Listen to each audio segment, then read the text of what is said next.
ರೆಡಿನಾ? ಹಾಂ, okay sir. ಸದ್ಭಾವ್ life style ಅಂತ ಅನ್ನುವಂಥ ಒಂದು ಆಸ್ಪತ್ರೆ ಅನ್ಬೋದು. ಒಬ್ಯಾಸಿಟಿ ಅಂದರೆ ದಪ್ಪಾಗಿರುವಂಥದ್ದು ಮತ್ತು ಮೆಟಬಾಲಿಕ್ ಕ್ಲಿನಿಕ್. ಈ ಒಂದು ವಿಶೇಷವಾದಂಥ ಒಂದು ಕ್ಲಿನಿಕನ್ನು ಮಾನ್ಯ ನಮ್ಮ ಮಿತ್ರರಾದಂಥ ಡಾಕ್ಟರ್ ಅಭಿಷೇಕ್ ಅವರು ಮತ್ತು ಹಿರಿಯರಾದಂಥ ದೇಶ್ಮುಖ್ ಸಾಹೇಬರು, ಮಿಸಸ್ ಅಭಿಷೇಕ್ ಅವರು ಎಲ್ಲರೂ ಸೇರಿ ಈ ಒಂದು ಒಳ್ಳೆಯ ಕೆಲಸದಲ್ಲಿ ಅವರು ಮುಂದಾಗಿದ್ದಾರೆ. ಇವತ್ತು ನನಗನ್ಸುತ್ತೆ 4ನೇ ಮನುಷ್ಯಗೆ ಅವನು 4ನೇನು ಪ್ರತಿಯೊಬ್ಬರು ನನಗೆ ಹಿಡ್ಕೊಂಡು ವಿ ಆರ್ ಸೋ ಮಚ್ ಒಬೆಸ್ಟ್. ಸ್ವಲ್ಪ ಹೆಚ್ಚು ಕಡಿಮೆ ದಪ್ಪಾಗಿದೆ. ಬಹಳ ಕಡಿಮೆ ಜನ ತೆಳಗಾಗಿದ್ದಾರೆ. ಅದರಲ್ಲಿ ಅಭಿಷೇಕ್. ಹೀಗಾಗಿ ಇಟ್ ಈಸ್ ವೆರಿ ಎಸೆನ್ಷಿಯಲ್. ನಾವು ಎಲ್ಲಿ ನಾವು ವೇಟ್ ಕಡಿಮೆ ಮಾಡ್ಕೋಬೇಕು, ಅದು ನಿರಂತರವಾಗಿ ಸ್ಪೆಷಲಿ ನಾವು ಕೋವಿಡ್ ಆದಮೇಲೆ ನೋಡ್ತೀವಿ. ಪ್ರತಿಯೊಬ್ಬರಿಗೆಲ್ಲರೂ ಏನು ಅಡ್ವೈಸ್ ಮಾಡ್ತಾರೆ ಅಂದರೆ, ನೀವು 1 ಗಂಟೆಯರೆ ನೀವು ನಿಮ್ಮ ಹೆಲ್ತ್ ಬಗ್ಗೆ ನೀವು ಚಿಂತನೆ ಮಾಡಿರಿ. ಮತ್ತು ದಪ್ಪಾಗಿದ್ದರೆ, ಒಬೆಸ್ಟ್ ಇದ್ದರೆ you are prone to any disease. ಅದು ಹಾರ್ಟ್ ಪ್ರಾಬ್ಲಮ್ ಇರಲಿ ಅಥವಾ ಅನೇಕ ಡಯಾಬಿಟಿಕ್ ಇರಲಿ, ಇವೆಲ್ಲನೂ ಅದರಿಂದ ಉದ್ಭವ ಆಗ್ತವೆ. ಹೀಗಾಗಿ ಇದು ನನಗನ್ಸುತ್ತೆ ನಮ್ಮೂರಲ್ಲಿ ಭಾಳ ಎಸೆನ್ಷಿಯಲ್ ಇದ್ದಂಥ ಒಂದು ಬೇಕಾಗಿದ್ದಂಥ ಒಂದು ಆಸ್ಪತ್ರೆ ಅಂತ ಅನ್ಬೋದು. ಈ ಸಂದರ್ಭದಲ್ಲಿ ನಾನು ಅಭಿಷೇಕ್ ಅವರಿಗೂ ಮತ್ತು ಎಲ್ಲ ಅವ್ರ team members they have done a wonderful job. ಈ ಥರದ ಒಂದು ಕ್ಲಿನಿಕ್ ಅಥವಾ ಒಂದು ಆಸ್ಪತ್ರೆ ಬೇಕಾಗಿತ್ತು. ನಿಮ್ಗೆ ಅಭಿನಂದನೆಗಳು. This will have a long way to ಗೋ.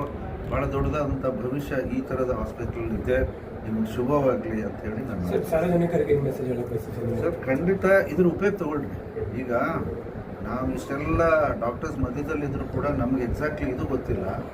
ಅಂದರೆ ನನ್ನ ಎಡ ಥೈಯಲ್ಲಿ ನಾನು ವೇಟ್ ಜಾಸ್ತಿ ಇದ್ದೀನೋ ಅಥವಾ ಬಲಗೈನಲ್ಲಿ ನಾನು ವೇಟ್ ಜಾಸ್ತಿ ಇದ್ದೀನೋ, ಎಕ್ಸಾಕ್ಟ್ಲಿ ನಾನು ಕಡಿಮೆ ಮಾಡಬೇಕಂದ್ರೆ ಎಲ್ಲಿ ಕಡಿಮೆ ಮಾಡಬೇಕು, ಇವೆಲ್ಲ ಭಾಳ ಮೈನ್ಯೂಟಾಗಿ ಈ ಆಸ್ಪತ್ರೆಯಲ್ಲಿ ಡಯಾಗ್ನೋಸ್ ಮಾಡಿ ನಮಗೆ ತಿಳಿಸ್ಕೊಡುತ್ತೆ. ಹೀಗಾಗಿ ಎಲ್ಲರೂ ಇದನ್ನು ಉಪಯೋಗ ತೆಗೆದುಕೊಳ್ಬೇಕು. ಭಾಳ ದೊಡ್ಡ ಪ್ರಮಾಣದಲ್ಲಿ ಉಪಯೋಗ ತೊಗೊಂಡ್ರೆ ಅವರಿಗೂ ಕೂಡ ಅನುಕೂಲ ಆಗುತ್ತೆ. ಯಾಕಂದರೆ ಇನ್ವೆಸ್ಟ್ಮೆಂಟ್ ಸಾಕಷ್ಟು ಇರುತ್ತೆ ಇದರಲ್ಲಿ. So if the patients number ಜಾಸ್ತಿ ಆದರೆ ಎಲ್ಲರಿಗೂ ಅನುಕೂಲ ಆಗುತ್ತೆ. ಮತ್ತು ಈ ಥರದ ವ್ಯವಸ್ಥೆಯನ್ನು ಭಾಳ ಕಡಿಮೆ ದರದಲ್ಲಿ ಅವ್ರು ಕೊಡ್ಬೋದು. That should be the intention. ಅನೇಕ ಆಸ್ಪತ್ರೆಗಳು ಈ ಪಾಲಿಸಿನ ಅಡಾಪ್ಟ್ ಮಾಡ್ಕೊತಾರೆ. Let the number increase, we can give the treatment at a lesser rate. So ಇದು ಉದ್ದೇಶ ಇದೆ. ನನಗನ್ಸದೆ ಎಲ್ಲರೂ ಸದ್ಬಳಕೆ ಮಾಡ್ಕೋಬೇಕು. ನೀವು ಕೂಡ ಬರೀ ಒಂದಿಷ್ಟು ಪೇಷಂಟ್ ಅಂತ ಈ ಸಂದರ್ಭದಲ್ಲಿ ಹೇಳಿ ನಾನು ಮಾತಾಡ್ತೀನಿ. Thank you. ಮೊದಲನೇದಾಗಿ ಎಲ್ಲರಿಗೂ ಧನ್ಯವಾದಗಳು. ಇವತ್ತಿನ ದಿನ ನಮ್ಮದು ಒಬೆಸಿಟಿ ಕ್ಲಿನಿಕ್ ಇನಾಗ್ರೇಷನ್ಗೆ ಬಂದಿರೋದು Namoshi sir, Rajesh Wali sir, corporator ಮಲ್ಲೂರ್ನವರು, ಮತ್ತು ಎಲ್ಲ ನಮ್ಮ family members and my team, Sadbhav hospital team and all the elegant members in the society, elite members in the society. I wish to this one center is it is driven out of passion. Namdu over 10 years we have been back into hospital and healthcare. ಇದು ಭಾಳ important ಇತ್ತು obesity clinic ಅನ್ನೋದು ಗುಲ್ಬರ್ಗದಲ್ಲಿ. Because there is no dedicated centre for this obesity. ಎಲ್ಲರೂ ಬರೀ ನಾವು Shem ಮಾಡ್ತೀವಿ, ಬೈತೀವಿ, ದಪ್ಪ ಇದೆಯಾ ಅಂತ ಅಂತೀವಿ, ಬಟ್ ಯಾರೂ ಸೊಲ್ಯೂಷನ್ ಹೇಳ್ಕೊಡೋದಿಲ್ಲ. ಸೊ ಸೊಲ್ಯೂಷನ್ಗೂ there is a very structured and methodical method ಇದೆ. ವೇಟ್ ಡಯಟ್ ಏನು ಮಾಡಬೇಕು, ಎಕ್ಸಸೈಸ್ ಹೆಂಗೆ ಮಾಡಬೇಕು, ಸ್ಲೀಪ್ ಹೆಂಗಿದೆ, ಆ್ಯಂಡ್ ನೀವು ಸ್ಟ್ರೆಸ್ ಹೆಂಗಿದೆ, ಇದೆಲ್ಲ ನೋಡಿಕೊಂಡು ನಾವು ಇದು ಮಾಡೋದಿರುತ್ತೆ. ಸೊ ಇದೇ ರೀತಿಯಾಗಿ ನಾವು ಇದು ಕಾರಣ ನಾವು we have started this center which is inaugurated today on 8th March. So it will be open to the public from tomorrow itself. So ಎಲ್ಲ ಜನರು ಇದರ ಸದುಪಯೋಗ ಪಡಿಸ್ಕೋಬೇಕಂತ ವಿನಂತಿ. ನಮಸ್ಕಾರ ಎಲ್ರಿಗೂ. ಗೊತ್ತಿದ್ದ ಹಾಗೆ today we have inaugurated our obesity and metabolic clinic in the presence of our chief guest Shri Namashi sir.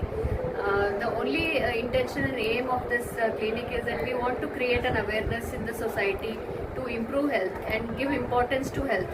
That is very much needed. ಯಾಕಂದ್ರೆ ಬರೀ ಎಲ್ಲರಿಗೂ BP ಶುಗರ್ ಆಯಿತು ಅಂತ ಬಂದು ಹಾಸ್ಪಿಟಲಿಗೆ ತೋರಿಸ್ತೀರಿ, ಬಟ್ ಅದರ ದಪ್ಪ ಇರೋದ್ರಿಂದ ನಿಮಗೆ BP ಶುಗರ್ ಕೊಲೆಸ್ಟ್ರಾಲ್ ಇಶ್ಯೂಸ್ ಇದೆ ಅಂತ ಅದು ಯಾರಿಗೂ ರಿಯಲೈಸೇಷನ್ ಇಲ್ಲ. ಸೊ ಮೇನ್ ಪ್ರಾಬ್ಲಮ್ ಇರೋದು ಅದನ್ನು ನೋಡಿಕೊಂಡು we are here to guide and help in a very systematic manner and very holistically approach ಮಾಡಿ ಯಾವ ಥರ ಒಬೆಸಿಟಿ ಇದೆ, ಎದರ್ಲಿಂದ ಒಬೆಸಿಟಿ ಇದೆ, ಸೊ ಅದನ್ನೆಲ್ಲ ಕಂಡು ಹಿಡಿದು ಮಾಡಿ we are trying and help patients to lose weight and live healthy. Ma'am thyroid ಇದ್ದವ್ರಿಗೆ ನಿಮ್ಗೆ ಇದರಿಂದ ಏನೋ ಯೂಸ್ಫುಲ್ ಆಗ್ಬೋದೇನೋ ಅಂತ. ಡೆಫಿನೆಟ್ಲಿ ಮೇನ್ ನಿಮ್ಮದು ಡಯಟು ಲೈಫ್ ಸ್ಟೈಲು ಅದರಿಂದ ಓವರ್ ಆಲ್ ಹೆಲ್ತ್ ಇಂಪ್ರೂವ್ ಆಗುತ್ತೆ ನಿಮ್ಮದು. ಮೇ ಬಿ ನಿಮಗೆ ಥೈರಾಯ್ಡ್ ಇಶ್ಯೂ ಬರಲಿಕ್ಕಿಲ್ಲ ಅಥವಾ ಬಿ ಪಿ ಶುಗರ್ ಬರಲಿಕ್ಕಿಲ್ಲ. ಥೈರಾಯ್ಡ್ ಒಬ್ವಿಯಸ್ಲಿ ಜೆನೆಟಿಕ್ ಹೆರಿಡಿಟ್ರಿನೂ ಇರ್ತೈತಿ, ಬಟ್ ಇದರಿಂದನೂ ಇತ್ತು ಅಂತಂದರೆ ದಟ್ ಡೆಫಿನೆಟ್ಲಿ ಹೆಲ್ಪ್ ಆಗುತ್ತೆ.